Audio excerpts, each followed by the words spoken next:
Hi friends, అల్లం పచ్చడి ఎలా చేసుకోవాలో చూద్దామండి. ఇదిగోండి కేజీ చింతపండు, కేజీ అల్లం శుభ్రం చేసుకుని చిన్న ముక్కలు కట్ చేసి పెట్టుకోవాలి. ఇదిగోండి కేజీ బెల్లం, ఇదిగోండి జీలకర్ర 100 గ్రాములు జీలకర్ర, 100 గ్రాములు ధనియాలు. బాండి పెట్టుకొని వేరుశనగ నూనె వేసుకోవాలండి. వేరుశనగ నూనె వేసుకుని అల్లం ముక్కలు శుభ్రం చేసుకొని చిన్న ముక్కలు కట్ చేసుకొని తడి లేకుండా చూసుకోవాలండి. అవి సగం సగం వేసాము ముందు ఫస్ట్. అవి వేసుకొని బాగా వేపుదాము. నూనె అట్లు పట్టేటట్లు కలిపేసి ఒకసారి మూత పెట్టేద్దాము. బాగా కలిపేసండి. ఆయిల్ అంతా ముక్కలు పెట్టేటట్లు కలిపేసుకొని ఒకసారి మూత పెట్టేద్దాం. బాగా ఫ్రై చేసుకోవాలండి అల్లం. ఇదిగోండి అన్ని ముక్కలు వేస్తే ఇన్ని ముక్కలుగా అయిపోయాయి. అంత బాగా వేపుకోవాలి.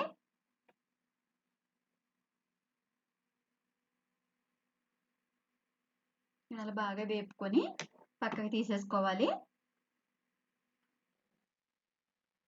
సంవత్సరం పైనే నిలువ ఉండే అల్లం పచ్చడి అండి. మళ్ళీ సెకండ్ బ్రాంచ్గా రెండోసారి కూడా వేసుకొని మళ్ళీ వేపుకుందాం. ఇది కూడా అలాగే బాగా వేపుకోవాలండి. ఇలా బాగా కలిపేసుకుని ఒకసారి ఇది కూడా అలా మూత పెట్టేసుకుందాం. మళ్ళీ మూత పెట్టేద్దాం. ఇవి కూడా బాగా వేగిపోయాక అలా పక్కకి తీసేసాము. ఇప్పుడు చింతపండు, ముందు మన చింతపండుని మెత్తగా బాగా పీసెక్కుని బాగా కలిపి గుజ్జుగా తీసుకొని దాన్ని ఉడకబెట్టుకోవాలండి. వడకట్టేసుకోవాలి పిప్పు లేకుండా. ఒక చిక్కను తీసుకొని బాగా వడకట్టేసుకోవాలండి. వడకేసుకొని పిప్పు లేకుండా చిక్కగా తీసుకుని ఉడకబెట్టుకున్నాము. ఉడకబెట్టుకో చిన్న బెల్లం అండి, కేజీ బెల్లం. అది చిన్న ముక్కలుగా కట్టి దంపుకొని ఇందులో వేసుకొని బాగా కలిపేసుకోవాలి. బాగా కలపాలి, కరిగిపోతాయండి అందులో వేడికి. అదిని బాగా అలా మళ్ళీ లైట్ సిమ్లో పెట్టి ఒకసారి మూత పెట్టేసుకున్నాం. ఒక 5 నిమిషాలు ఉంచుకొని తీసాము. కరిగిపోతాయండి బెల్లం ముక్కలు.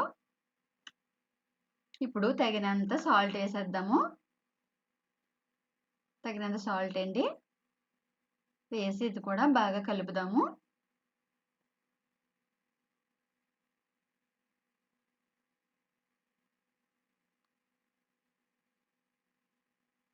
బాగా కలిపేసుకోవాలండి.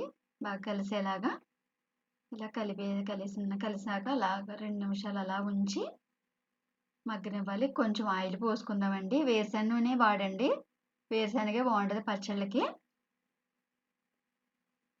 వేరుశనగ కొంచెం వేసి మళ్ళీ అంతా బాగా కలుపుతున్నాము.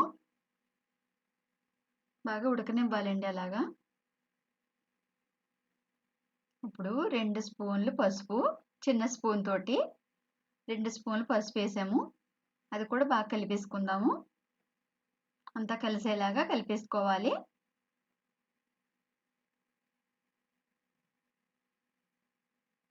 మీకు క్వాంటిటీ తగ్గించుకొని చేసుకున్నామంటే అన్ని పావు కేజీ వేసుకోండి. పావు కేజీ వేసుకున్నప్పుడు 50 గ్రాములు జీలకర్ర, 50 గ్రాములు ధనియాలు వేసుకోవాలి. ఇది కేజీ చేస్తున్నాం కాబట్టి 100 గ్రాములు జీలకర్ర, 100 గ్రాములు ధనియాలు వేసాము.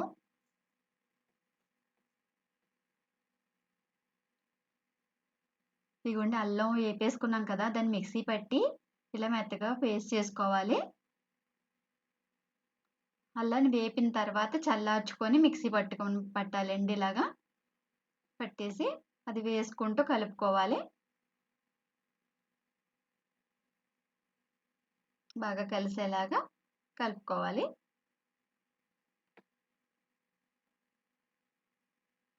ఇప్పుడు జీలకర్ర, ధనియాలు వేపించేసుకునండి. ఇలాగ పౌడర్ చేసేసుకోవాలి 2 కలిపి. ఆ పౌడర్ కూడా మొత్తం వేసేసామండి. ఇందులో వేసేసి ఇది కూడా బాగా కలుపుకుందాం. 100 గ్రాముల జీలకర్ర, 100 గ్రాముల ధనియాలు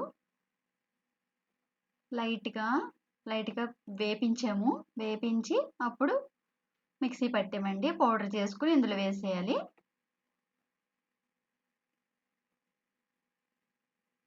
ఇప్పుడు ఇవ్వండి 2 స్పూన్లు మనం మెంతి పిండి కూడా ఆడుకొని పెట్టుకొని 2 స్పూన్లు సరిపోద్దండి. ఇప్పుడు ఇదిగోండి కారం ఒక పెద్ద గ్లాసుడు కారం అండి. అంటే ఇది పోపు పావు కేజీ ఉంటుంది కారం. పావు కేజీ కారాన్ని వేసుకోవాలి.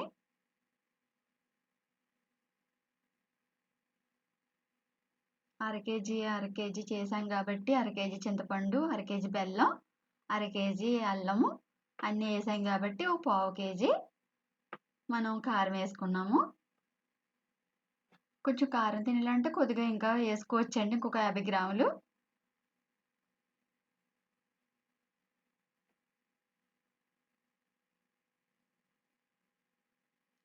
ఇది ఆడించుకున్న కారం అండి. ఆడించుకున్న కారమే వేసుకోవాలి. ఎండుమిర్చి మిల్లి పట్టించుకున్నది.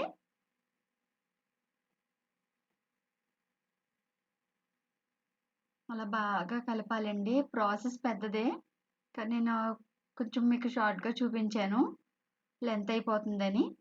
ఇదిగోండి ఆయిల్ వేసుకొని ఇప్పుడు తాలింపు వేసుకుందాము. ఎల్లుల్లిపాయలు గుళ్ళ కింద తొక్కు తీసేసుకోవాలండి. తొక్కు తీసుకుని ఒలిచేసి ఇలా గుళ్ళ కింద తీసుకోవాలి.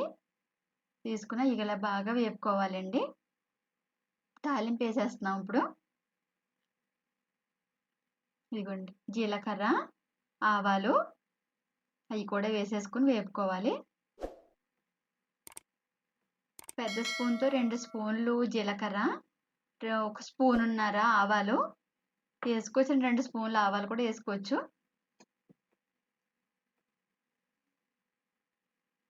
వేసుకున్నాక ఇదిగోండి కరివేపాకు శుభ్రం చేసి పెట్టుకొని కరివేపాకు కూడా కొంచెం తడి లేకుండా ఆరబెట్టేసుకోవాలి.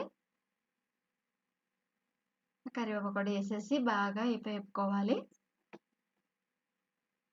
కరివేపాకు కూడా కొంచెం బాగా వేగిన తర్వాత ఎండుమిర్చి కూడా వేసేద్దాము. ఎండుమిర్చి కూడా చిన్న ముక్కలుగా కట్ చేసి పెట్టామండి. ఇదిగోండి బాగా వేపాలి, ఇలాగా కలుపుకుంటూ ఉండాలి. జీలకర్ర అంతా వెల్లుల్లిపాయలు బాగా వేగాలి. ఇప్పుడు ఎండుమిర్చి కూడా ఇదిగోండి ఇలా ముక్కలు చేసి పెట్టాం కదా, ఒక గుప్పుడు ఎండుమిర్చి ముక్కలు అయ్యాయి.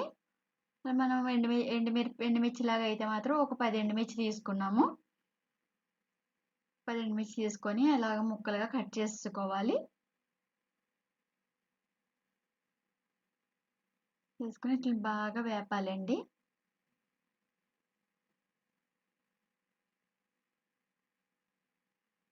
నచ్చితే లైక్ చేయండి ఫ్రెండ్స్, సబ్స్క్రైబ్ చేసుకోండి. మన ప్రియా ఫుడ్ ఛానల్ని ఆదరించండి ఫ్రెండ్స్. ఇలా బాగా వేపాం కదా, ఇప్పుడు ఇగోండి తాలింపు వేసేద్దాము.